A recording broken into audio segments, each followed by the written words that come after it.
저 말인가요? 내 이름은 종타쿠 오덕이죠.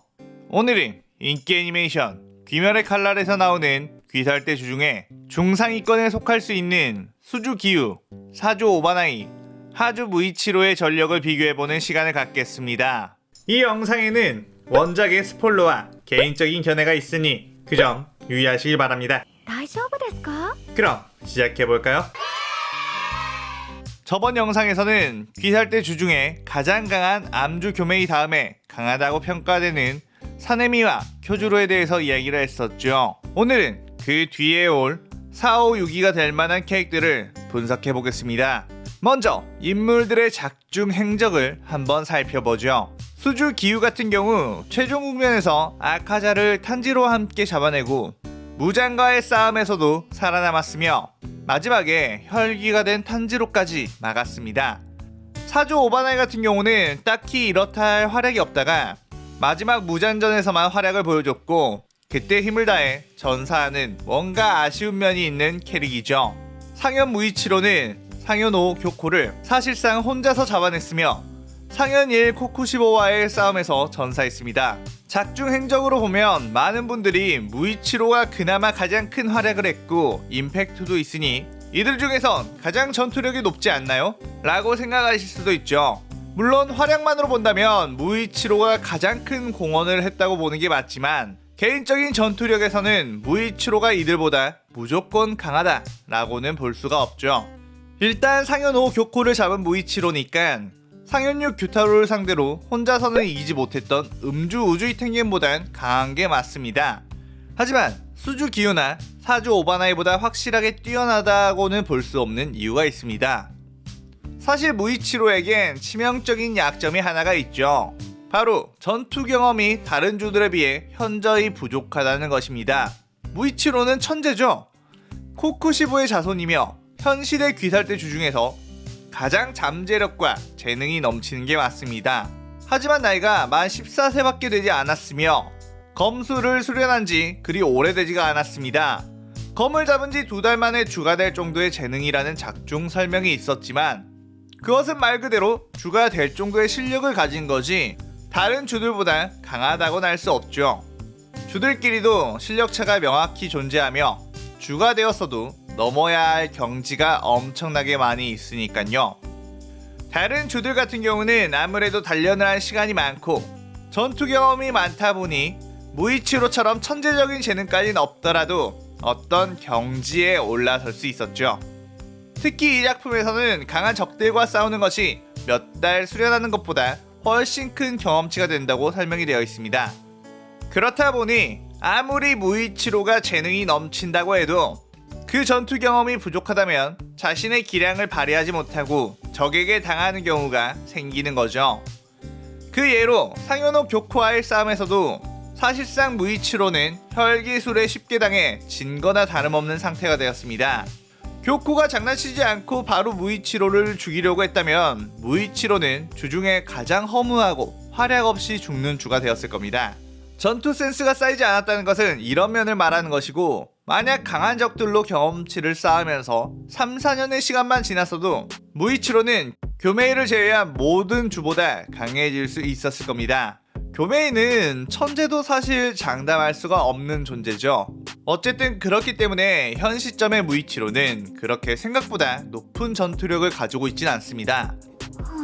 그리고 혈기와의 싸움이 아닌 주들과의 싸움 21살의 기유나 오바나이를 상대한다면 특히나 그 전투 센스의 부재는 크게 다가올 것 같습니다.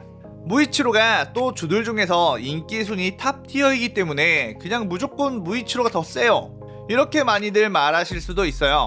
그 마음 충분히 이해합니다. 저 역시 무이치로 같은 천재형 캐릭터를 성장할 시간도 주지 않고 하차시켰다는 것에 작가에게 엄청난 분노를 했죠. 하지만 이때 시점만을 본다면 무이치로는 하위권 주들을 제외한 주들 중에선 그다지 강한 편이 아님을 유추할 수 있습니다. 코쿠시보와의 싸움에서 무이치로는 반전 발현을 한 상태에서 코쿠시보에게 인사 수준의 기술로 팔이 날아가 버렸습니다. 그리고 바로 칼로 기둥에 꽂아버리죠. 사실상 코쿠시보가 혈연으로 인해 죽이지 않았던 것이며 그게 아니었다면 코쿠시보에게 준 데미지 0 상태로 무이치로는 그냥 죽는 상황이었죠. 그 반면에 사네미 같은 경우 반전 발현하지 않은 상태에서도 몇 탑을 버텨냈었죠. 이 차이가 생각보다 엄청난 겁니다. 반전 발현한 무이치로보다 반전 발현하지 않은 사네미가 오히려 더 강할 수도 있다는 말이죠. 그에 비해 기우 같은 경우는 사네미와 대련을 했을 때 검술 실력만큼은 전혀 밀리는 느낌이 없었습니다. 또한 방어력에 특화된 기우의 물의 호흡은 최종 국면이 다 끝난 후에도 그나마 일어설 수 있었던 모습을 보여준 만큼 기우와 무이치로가 싸운다면 무이치로의 검술로는 기우를 뚫기가 아주 어려울 것으로 예상이 되죠. 뚫기 힘든 방패를 상대한다면 여러가지 경험을 통한 전투 센스를 이용해 뚫는 방법을 강구해야 되는데 전투 센스가 아직 쌓이지 않은 무이치로는 싸움이 장기전이 된다면 기우에게 점점 밀릴 가능성이 높습니다. 물론 무이치로가 한 명의 강한 혈기를 죽이는 것에 있어서는 기우보다 더 뛰어날 수는 있다고 봅니다. 하지만 한 번의 강한 혈기들 여러 마리를 상대한다고 하면 기우가 더 많은 활약을 하며 오래 살아남을 거라고 생각을 해요. 그래서 귀살대 주 순위를 보면 피지컬 최강자 교메이가 1위, 체력과 공격 둘 다 엄청나게 뛰어난 사네미가 2위, 공격력에 특화된 쿄주로가 3위. 그런데 사실 사네미와 쿄주로는 아주 근소한 차이라고 생각합니다. 그리고 그 다음에는 방어력에 특화된 기우가 4위를 차지하는 게 밸런스적으로도 적당하다고 생각이 되네요. 또한 1, 2, 3, 4위의 호흡을 보면 다 근본 호흡이죠. 최초의 호흡인 불, 물, 바람, 번개, 바위 이렇게 있는 만큼 기우가 4위가 되는 게 맞을 것 같습니다. 그렇다면 4위는 그렇다고 치고 오바나이와 무이치로가 싸운다면 누가 이길까요? 오바나이 같은 경우는 너무 활약이 적게 나와서 개인적으로 정말 아쉬운 캐릭터라고 생각을 합니다. 작가가 너무 신경 안 써준 거 아님? 작중에서 설명이 된 오바나이는 최고의 테크니션이자 냉철한 판단 능력은 귀살대 탑이라고 되어 있습니다. 보여준 활약 자체가 많이 없어서 평가절하되고 있는데 오바나이가 활약할 만한 에피소드가 제대로만 나왔어도 사실상 확실히 지금보단 훨씬 좋은 평가가 나왔을 것 같아요. 물론 무장과의 싸움에서도 아주 뛰어난 전투 센스를 보여줬던 오바나이였는데 반점도 없이 무장의 품에 파고 들어가 홀로 목을 베는 정도의 수준이었으니 반점 상태로 바로 코쿠시보에게 팔이 날아간 무이치로보다 높은 평가를 받을 수 있는 부분이라고 봅니다. 그리고 가장 마지막까지 탄지로와 함께 무잔을 가장 오래 묶어두며 버텼었죠. 여기서 당연히 다른 주들은 상현을 상대하고 와서 무잔전 때 일찍 쓰러진 것이다 라고 말할 수 있는데 상현을 상대하지 않아 체력이 상대적으로 많고 튼튼한 미츠리조차 무잔전 때 오바나이보다 훨씬 빠르게 리타이어 됐다는 걸 보면 오바나이의 전투 능력, 특히 회피 부분에선 확실히 뛰어나다는 것을 알 수 있습니다. 또한 다른 주들이 쓰러졌을 때면 더더욱 무잔의 공격이 집중될 텐데 그럼에도 꽤나 버틴 것을 보면 충분히 회피력에서는 주들 중 최고라고 볼 수 있다고 생각합니다. 그렇기에 확실하게 무이치로가 오바나이보다 강하다고 말하기는 어렵죠. 하지만 여기서 무이치로는 천재라서 귀살대원 최고의 버프 3종 세트인 반점, 내비치는 세계, 혁도 다 발동시켰는데요 라는 말을 하며 무이치로가 더 강하다고 말할 수도 있을 것 같습니다. 그런데 오바나이 같은 경우도 그 세 개를 다 발동시킨 엄청난 능력 중이었죠.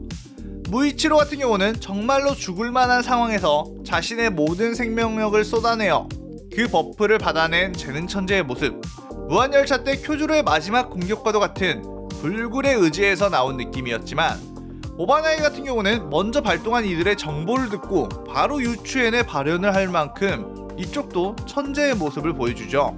물론 무이치로가 코쿠시보전 때 한 손으로 혁도를 발현했다는 것에 엄청난 고평가를 받는 경우가 있습니다. 요리이치와 무이치로만이 한 손 혁도가 가능했다면서 말이죠.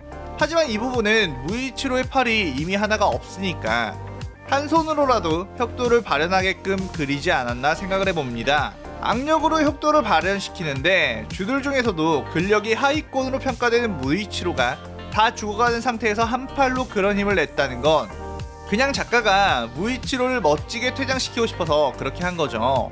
작가 스스로 설정 오류시킨 부분이라고 봅니다. 또한 혁도 같은 경우는 혈귀에게만 효과가 있기 때문에 귀살대끼리의 싸움에서는 아무래도 전투 센스가 더 크게 작용할 것이라고 생각을 하죠. 특히 오바나이처럼 특이한 검과 기술을 쓰는 타입은 전투 경험이 많지 않은 무이치로에겐 아무래도 상성이라고 생각이 되네요. 물론 2-3년만 더 경험을 쌓는다면 무이치로가 오바나이를 쉽게 이길 수 있었겠지만 말이에요. 물론 제 생각에는 기유, 오바나이, 무이치로 이 3명의 전투력은 그리 크게 차이 나지는 않을 것으로 보입니다. 사실상 교메이를 제외하고서는 나머지 주들은 전투할 때 어떠한 변수가 생긴다면 순위는 얼마든지 뒤바뀔 수 있다고 생각을 해요. 그러니 내가 좋아하는 캑 순위를 낮게 줬다고 해서 막 화내고 그러지 않으셨으면 좋겠네요. 이건 아무래도 제 지극히 개인적인 랭킹이니까요. 여러분들의 다양한 랭킹을 댓글로 남겨주세요. 그렇게 생각하는 이유에 대해서는 작중 행적을 통한 근거를 써주셨으면 좋겠습니다. 자, 오늘의 오덕일기는 이것으로 마치겠습니다. 즐겁게 보셨다면 좋아요, 구독, 알림 설정까지 하는 거 잊지 마세요. さようなら。